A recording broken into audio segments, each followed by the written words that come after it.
Il n'y a pas si longtemps, j'étais complètement perdu dans ma tête.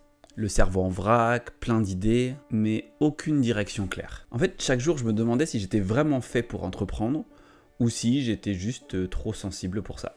Et pourtant, aujourd'hui, enfin, j'ai trouvé un chemin qui me ressemble. Un business qui respecte qui je suis sans que j'ai besoin de me forcer ou de jouer un rôle. Dans cette vidéo, je vais te montrer ce qui a vraiment tout changé pour moi. Sans miracle, sans bullshit, juste un déclic que j'aurais aimé avoir beaucoup plus tôt. Pendant des années, j'ai cru que je cherchais la liberté, mais en fait, je fuyais une espèce de prison invisible. J'ai commencé à travailler comme salarié, et très vite, j'ai eu la sensation d'étouffer, même si j'avais plein de missions différentes. Parce que les horaires étaient imposés, il y avait la hiérarchie, des décisions que je trouvais absurdes, bref. J'avais cette voix en tête qui me disait « t'es pas à ta place ». Sauf que je me sentais super coupable parce que toutes les personnes autour de moi avaient l'air de complètement s'en contenter et il n'y avait aucun problème avec ça. Mais j'ai quand même décidé de quitter cette enseigne et là, petit à petit, je suis devenu prestataire, indépendant, libre, en apparence. Parce qu'en vrai, je dépendais d'une boîte. Je cherchais pas de client parce que mon client, c'était cette société. Alors, je vais pas me mentir, c'était super confortable. Parce que j'arrivais dans la salle, les gens avaient été recrutés, je donnais la formation. C'était très simple, en fait. Le seul truc, c'est que je n'avais aucun levier pour me développer en dehors de ce client.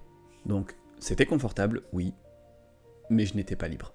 J'étais juste passé d'une espèce de cage dorée à une cage avec un peu plus de lumière. Donc tu as compris, ça restait une cage. Et donc là, quand cette aventure s'est terminée, j'ai décidé de prendre une autre approche.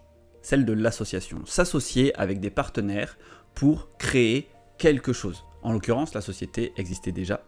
J'avais acheté des parts de cette société, je me suis dit, ok, je vais à l'intérieur et puis on va se développer tous ensemble. Ça va être génial. Mais tu sais quoi? S'associer, c'est comme un mariage. Non, parce qu'il faut avoir une vision commune, des valeurs partagées, des rythmes compatibles et surtout des compétences complémentaires. Et je crois que sur les deux derniers points, rythme et compétences, le match était pas optimal. Parce que, tu sais, en vrai, j'avais plus de liberté. C'était cool. Mais il me manquait quand même une direction qui m'était propre. Parce que quand tu t'associes, t'es obligé de dealer avec la direction et les envies, les besoins des uns et des autres. C'est obligatoire. Donc, sans m'en rendre compte, je faisais des compromis sur ma vision, sur mon rythme et sur mon énergie. Et pour le coup, là, je me sentais que j'étais pas toujours pleinement à ma place. Même si j'adorais travailler avec mes associés. Et c'est là que j'ai commencé à toucher un mur invisible. Et je me suis demandé, et si le problème, c'était moi?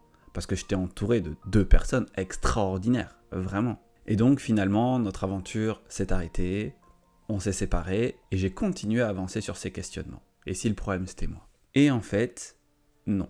Le problème, c'est pas moi directement. En tout cas, pas moi dans mon identité. Parce que le truc, c'est que je me suis rendu compte qu'avec toutes ces expériences, je n'ai jamais appris à entreprendre à ma façon. Et surtout, avec ma sensibilité particulière, ou mon hypersensibilité si tu préfères. Parce que je ressentais tout super fort. L'enthousiasme, le doute, l'échec, le rejet, la joie, tout était à balle dans tous les différents rôles de ma posture entrepreneuriale. Et personne ne m'avait donné le mode d'emploi pour naviguer avec ça. Jusqu'au jour où j'ai décidé de me faire accompagner. C'était un accompagnement hyper chiadé, parce qu'à l'intérieur, j'avais un mentor et un coach. J'avais deux accompagnants en même temps. Un pour la stratégie, la vision, la structure, la planification, ça c'était mon mentor. Et le coach pour la dimension émotionnelle, ma sensibilité, mes blocages, les montagnes russes, les croyances limitantes, bref, t'as compris. Et c'est ça qui m'a sauvé.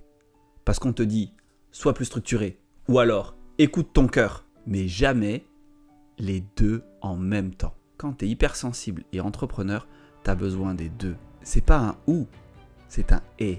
Tu sais quoi? Ce déclic que j'ai eu, j'ai envie de le partager avec toi. Donc là oui, je te le partage en vidéo, mais j'ai envie d'aller plus loin que ça. C'est pour ça que le 22 avril, à Montpellier, j'organise une conférence pour te partager tout ça, pour qu'on en parle vraiment. Pas juste en surface, pas juste un discours trop descendant, mais cœur à cœur. Si tu as déjà eu cette sensation de te dire « j'ai du potentiel, mais je ne sais pas comment le canaliser. Je ressens tout trop fort et c'est ça qui me freine. Je veux entreprendre, mais sans me trahir. » Alors viens, cette conférence, elle est pour toi. Et si tu regardes cette vidéo après le 22 avril, ce n'est pas trop tard. Alors, vu que c'est du présentiel, nécessairement, il n'y aura pas de replay, c'est sûr. Mais ça n'est définitivement pas trop tard parce que j'ai créé un lieu pour toi, un refuge entrepreneurial. Ça s'appelle le Dojo des entrepreneurs. Un espace où tu peux apprendre à entreprendre à ta manière, où ta sensibilité est accueillie et valorisée. Et surtout où tu rencontres des gens comme toi. Le lien est dans la description. Donc, clique, regarde et surtout, ressens. Tu sais, t'as pas besoin d'être parfait ou parfaite. T'as pas besoin non plus de tout comprendre. T'as juste besoin d'un endroit où tu peux être toi et avancer. Et je te souhaite de tout cœur de trouver ce lieu. Et si tu le sens, ce lieu, ça peut être ici. À très vite.